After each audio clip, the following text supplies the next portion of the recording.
Les tensions au Moyen-Orient s'exacerbent après qu'une frappe à Damas a tué 5 commandants des gardiens de la révolution iranienne samedi. Le président iranien Ibrahim Raïssi a blâmé Israël et promis des représailles.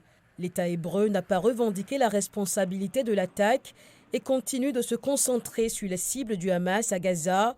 Il réagit ainsi à une attaque lancée par le Hamas en octobre. Depuis le début de la guerre, les États-Unis, fervents défenseurs d'Israël, ont également vu leur présence militaire au Moyen-Orient attaquée des dizaines de fois.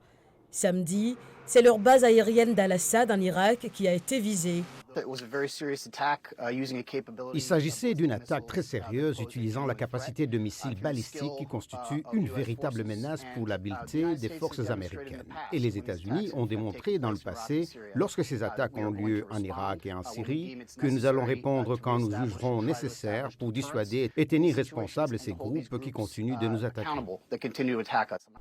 Alors que les autorités sanitaires de Gaza font état de plus de 25 000 morts à ce jour, les États-Unis ne relâchent pas leur pression sur Israël pour qu'il protège les civils et permette l'acheminement d'une aide humanitaire supplémentaire. La situation est cependant insoutenable, a averti le secrétaire général de l'ONU, Antonio Guterres, lors du 19e sommet du mouvement des non-alignés qui s'est tenu ce week-end à Kampala, en Ouganda.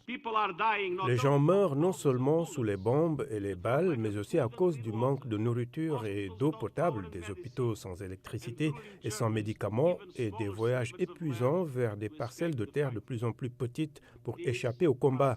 Cela doit cesser. Mais même s'il fait face à la pression intérieure des parents des otages israéliens, il doit conclure un accord avec le Hamas. Le Premier ministre israélien Benjamin Netanyahou s'est exprimé samedi, réitérant son vœu de détruire le Hamas et soulignant la nécessité de conserver le rôle de la sécurité à Gaza après la guerre. L'État d'Israël doit exercer un contrôle sécuritaire sur l'ensemble du territoire situé à l'ouest du Jourdain.